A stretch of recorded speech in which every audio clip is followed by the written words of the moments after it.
Hello everyone. Hello friends, आज मैं आपको बताऊंगी कि इमीडिएट पास्ट टेंस क्या होता है। क्या आप जानते हैं इमीडिएट पास्ट टेंस के बारे में?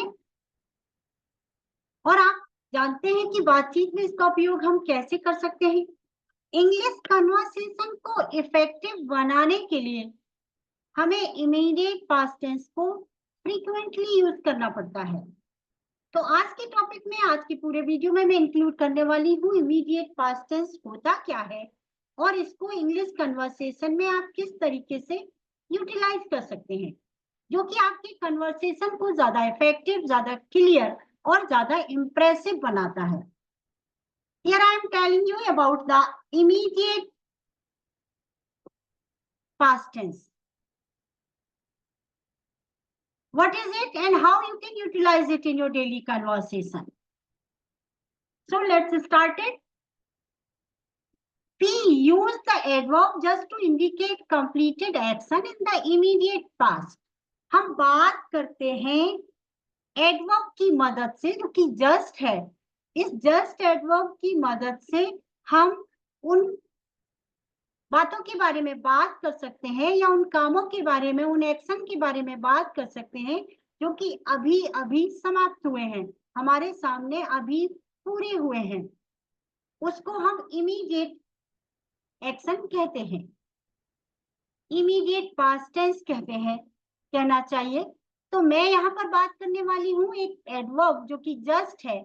इस जस्ट एडवर्ब की मदद से इमीडिएट पास्ट टेंस किस तरीके से आप कन्वर्सेशन में फ्रीक्वेंटली यूज कर सकते हैं। See the example, the plane has just landed, the final bell has just rung, the guests have just arrived.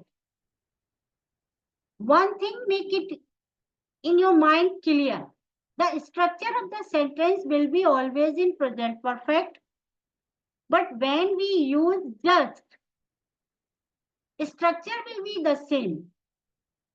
I am telling you, in present perfect tense structure we have to follow, we have to use the present perfect tense structure, but we will use it as frequently with the help of just and making the meaning in present. कैसे? The plane has just landed, plane अभी अभी land हुआ है। तो जो meaning है वो present time का है, अभी अभी कोई काम पूरा हुआ है, प्लेन ने अभी अभी लैंड किया है। अगर आप ये बात किसी को बता रहे हैं तो सेंटेंस का स्ट्रक्चर, सेंटेंस का फॉर्मेशन जो भी आप कहते हैं वो हमेशा प्रेजेंट परफेक्ट का ही होगा, जिसमें कि हेल्पिंग वर्ब हैज या हैव होगा और वर्ब का थर्ड फॉर्म होगा। इस बात को हमेशा आपको दिमाग में रखना पड़ेगा।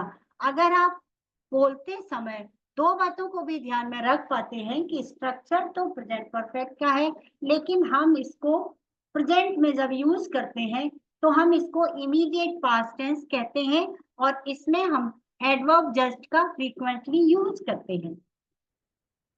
The final bell has just rung, जो मुख्य आखिरी कॉल के लिए जो बेल बजता है वो अभी अभी बजा है। The guest have just arrived, मेहमान अभी अभी आए हैं। तो मैं आपको बता रही हूँ कि इस तरह के एग्जाम्पल्स के माध्यम से आपने अभी अभी कुछ किया है या आपके सामने अभी अभी कुछ हुआ है जिसके बारे में आप बात कर रहे हैं, तो आप इस एडवर्ब जस्ट का यूज कीजिए और इसको बोलिए।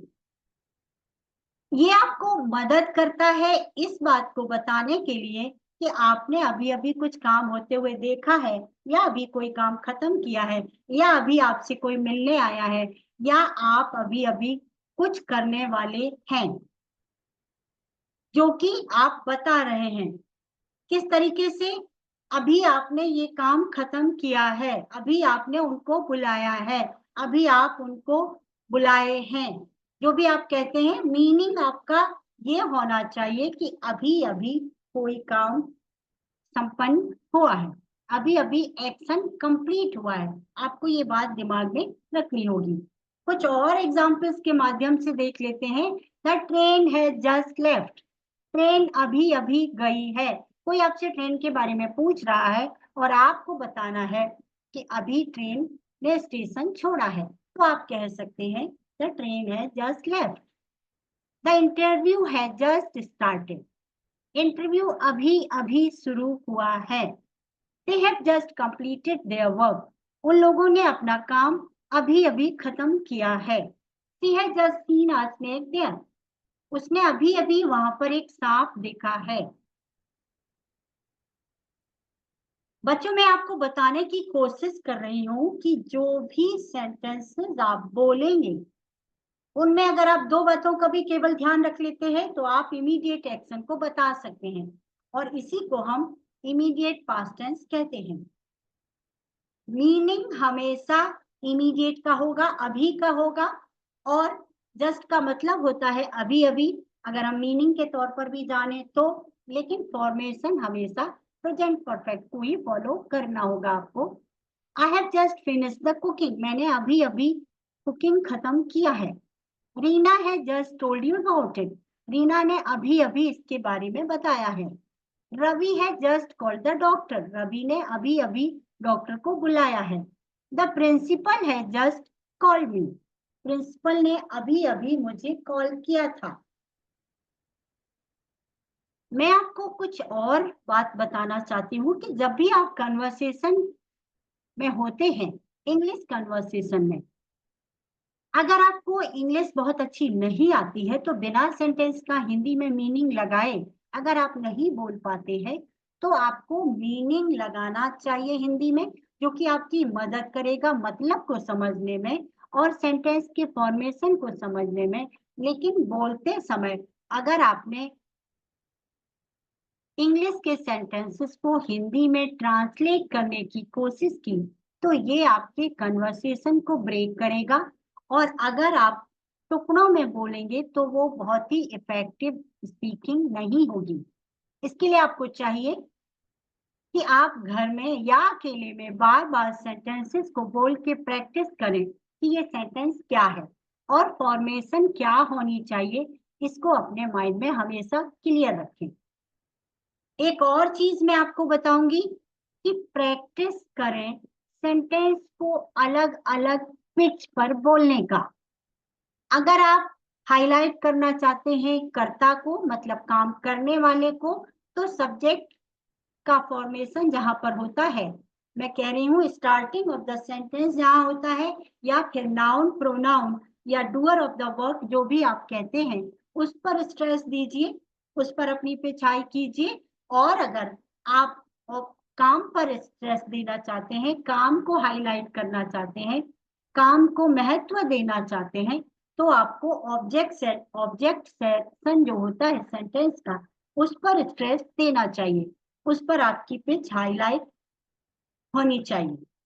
उसकी उसको क्लियर करते समय आपको क्लियरली बोलते हुए उस अपनी टोन को, अपनी आवाज की पिच को ज्यादा इफेक्टिव, ज्यादा क्लियर, ज्यादा स्ट्रेस, ज्यादा हाई रखते हुए बोलना चाहिए। ये इंग्लिश बोलने का एक तरीका होता है जिससे सामने वाले को पता चलता है कि आप इंग्लिश बोलने में कंफर्टेबल हैं या नहीं।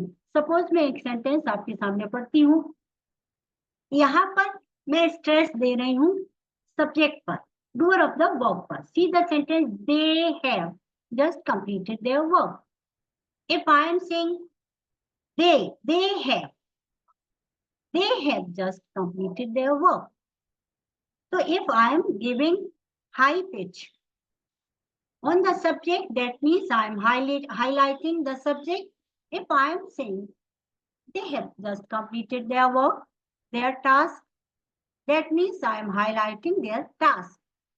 So this way, try to speak your English comfortably, more effectively. Practice can help you a lot. And subordinate language आपको चाहिए तो हिंदी या जो भी आपकी भाषा है, नेटिव भाषा है, उसके आधार पर इसके व्याकरण को समझ लीजिए, इसकी ग्रामर या सेंटेंस के फॉर्मेशन का तरीका क्या होगा इसको सीख लीजिए, और उसके बाद आप इसको फ्रीक्वेंटली यूज कीजिए। एक और बात है, कुछ टाइम के लिए आप ये तय करिए कि आने वाले 1 घंटे में मैं लगातार सिर्फ अंग्रेजी में बात करूंगा, या किसी फ्रेंड से कहिए कि लगातार हम लोग 30 मिनट्स के लिए सिर्फ इंग्लिश में बात करेंगे। तो आपका दिमाग इस तरह से मोटिवेट होगा, एक्टिवेट होगा, जिसमें कि आप बहुत ही इफेक्टिव और फ्लेक्सिबल इंग्लिश बोल पाएंगे। ये प्रैक्टिस से बहुत आसानी से होगा। फ्रेंड्स, आज मैंने आपको बताया है, मैं सम अप कर देती हूँ। दोनों स्लाइड्स के माध्यम से मैंने आपको बताया कि इमीडिएट पास्ट टेंस को आज के समय में इंग्लिश कन्वर्सेशन में बहुत आसानी से आप यूज कर सकते हैं। ये आपकी इंग्लिश को बहुत ही इफेक्टिव बनाता है और बहुत ही फ्लेक्सिबल बनाता है। साथ ही साथ आपको अपनी टोन, अपने पिच पर भी ध्यान रखना चाहिए कि आपकी आवाज किस जगह ज्यादा स्ट्रॉन्ग होनी चाहिए, आपका पिच हाई होना चाहिए और कहाँ पर कम हो सकता है। पॉज लेते हुए बोलिए, क्लियर बोलिए, शब्द का प्रोनाउंसिएशन धीमे धीमे डे बाय डे आपका इम्प्रूव होना चाहिए।